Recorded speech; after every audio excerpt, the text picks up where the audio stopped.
ایک عجیب سا موضوع ہے جو آج ڈسکس کریں گے ہم، اور آپ اس پہ اپنا پھر مجھے فیڈ بیک دیں.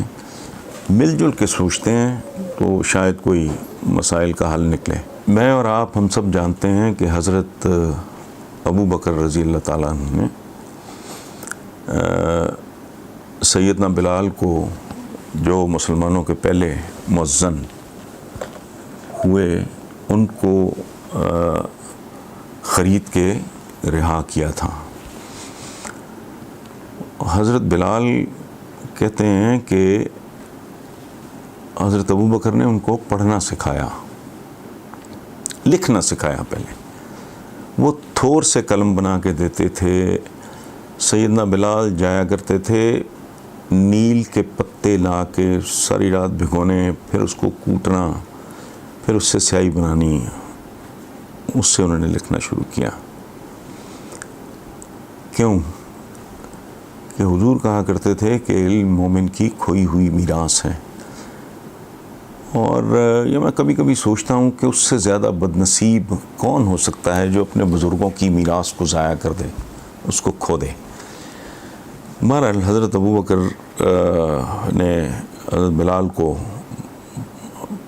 پڑھنا لکھنے کا کام، تھور کا قلم تو کبھی وہ ہڈی پہ لکھتے تھے، کبھی درخت کی چھال پہ لکھتے تھے، کبھی کسی جانور کی کھال پہ پریکٹس کر رہے تھے. ایک دن حضرت ابو بکر تشریف لائے تو بلال کہتے ہیں کہ میں سیاہی بنا رہا تھا تو میرے ہاتھوں کو سیاہی لگی ہوئی تھی. تو حضرت ابو بکر تشریف لائے اور انہوں نے میرے ہاتھ چوم لیے اور وہ بہت خوش تھے. تو وہ کہتے ہیں کہ بلال آج تو کمال ہو گیا، تمہیں پتہ ہے حضور نے کیا فرمایا ہے؟ تو میں نے کہا جی کیا؟ تو انہوں نے کہا کہ حضور نے کہا ہے کہ طالب علم کے قلم کی سیاہی شہید کے خون سے زیادہ قیمتی ہے. اب مسلمان صرف اگر اس ایک جملے پہ رک جائے اور غور کرنا شروع کر دیں تو میرا خیال ہے روشنی ہی روشنی پھیل جائے گی. ہم نے کیا کیا؟ ہم نے یہ کیا، معصومیت میں کیا، بے خبری میں کیا، جہالت میں کیا، یہ کوئی سازش تھی؟ میں نہیں جانتا کیسے ہوا کہ یہ دینی علوم ہیں، یہ غیر دینی علوم ہیں. علم کو اس طرح تقسیم کرنا دینی غیر دینی میں، میرا خیال ہے ہماری تباہی کے، ہمارے زوال کے اسباب میں یہ بھی ایک بنیادی وجہ بنی. یہاں ہمیں یاد کرنا چاہیے کہ غزوہ بدر کے بعد جو کفار قیدی تھے، ان میں سے جو نہیں ادائیگی کر سکتے تھے، حضور نے فرمایا ہمارے بچوں کو پڑھاؤ. قیدیوں میں سے جو ہمارے بچوں کو پڑھا دے گا، اس پڑھائی کے عوض، یعنی اس ٹیوشن کے عوض اس کو رہائی مل جائے گی. تو میں ایک سادہ سوال پوچھتا ہوں آپ لوگوں سے کہ کیا کفار مکہ اور وہ قیدی مسلمان بچوں کو کوئی دینی علم سکھا رہے تھے؟ Definitely not. کوئی میتھمیٹکس ہوگا، کوئی الجبرا ہوگا، مجھے نہیں پتہ کیا تھا، لیکن ایک بات پکی ہے کہ وہ کوئی دینی علم نہیں پڑھا رہے تھے، وہ تو کفار تھے. ہم نے کیا کیا؟ ہم نے علوم کو دینی اور دنیاوی میں تقسیم کر دیا. اب میری گزارش صرف یہ ہے کہ کوئی علم غیر دینی علم ہو سکتا ہی نہیں.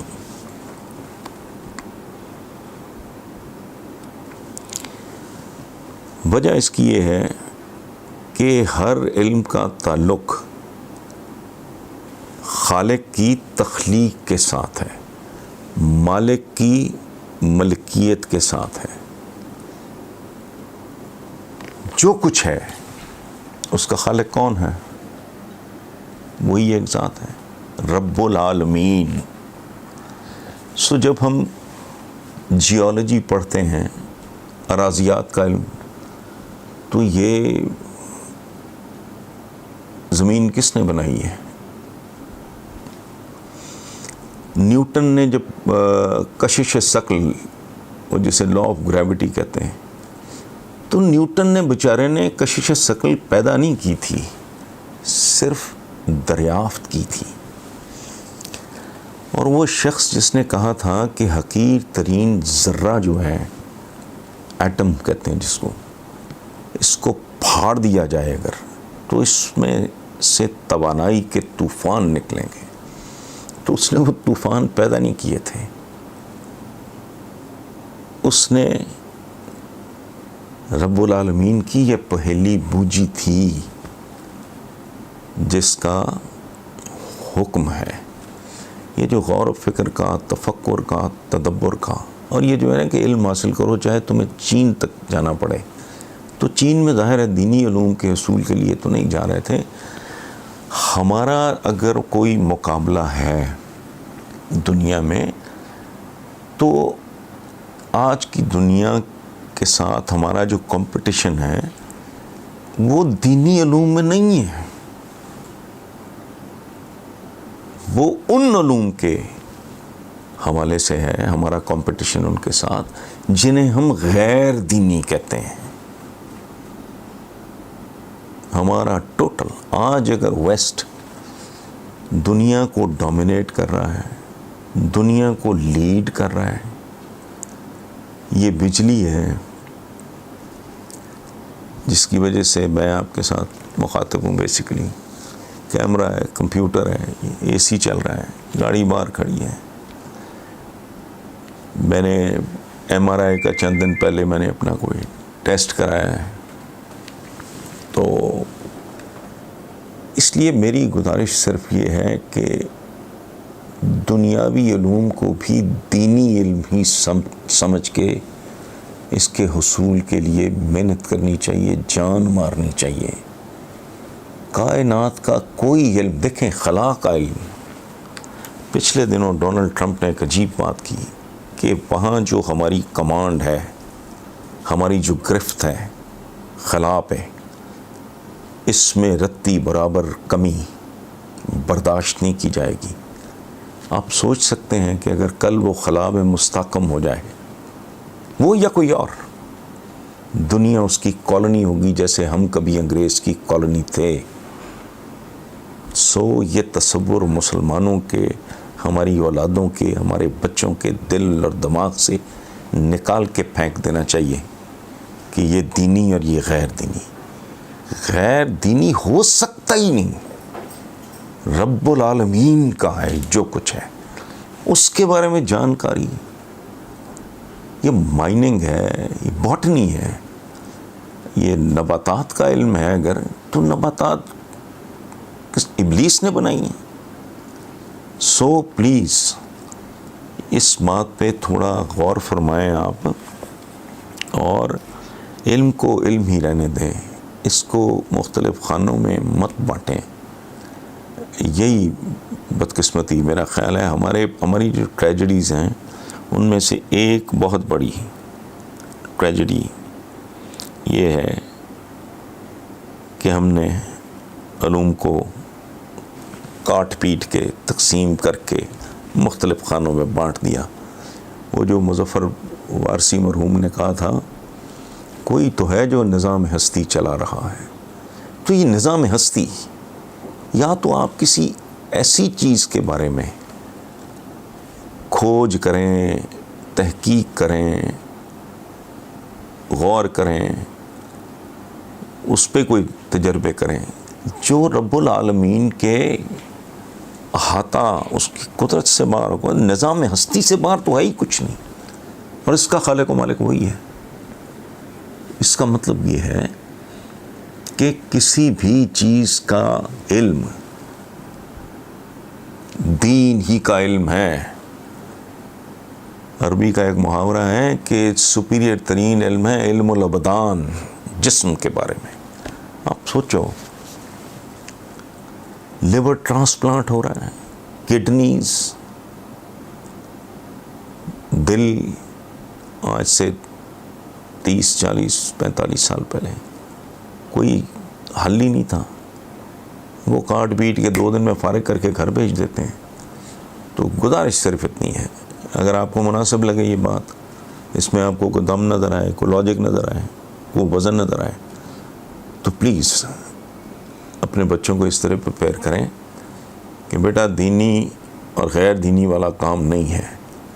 نظام ہستی جو ہے اس کے بارے میں غور, اس کے دراصل خالق کے بارے میں.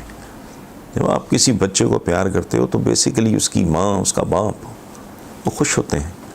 تو یہ جو ہمارے یہاں اتنا فوکس ہے, جو حضرت بلال کا میں نے کہ ہاتھ چوم لیے بلال کے, کہ آج حضور نے یہ کہا ہے کہ طالب علم کے قلم کی سیاہی شہید کے خون سے بھی زیادہ قیمتی. ہم بنیادی باتوں سے ہٹے, زوال ہمارا مقدر ہو گیا. اگر یہی چاہیے تو اس کا تو پھر کوئی علاج نہیں ہو سکتا. اور ایک بات آخری چھوٹی سی عرض میں کرنا چاہوں گا, وہ یہ ہے کہ ایک ہی کام بار بار بار بار کر کے یہ سوچنا کہ اس بار اس کا نتیجہ مختلف ہوگا, اس سے بڑی حماقت ہو کوئی نہیں سکتی. میں ٹکر ماروں دیوار کے ساتھ, میرا سر پھٹ جائے, میں پھر ماروں اگلے ہفتے, پھر سر پھٹ, وہ میں سینکڑوں بار یہ کام کروں اور بازی نہ ہوں. اس کا مطلب یہ ہے کہ ہمیں اپنے چند ہمیں ری وزٹ کرنا ہوگا, ہمیں اثر نو ذرا مختلف طریقے سے کوئی سوچنا ہوگا, کوئی نئی اسٹریٹجی, تاکہ کسی نئے سفر کا آغاز ہو سکے.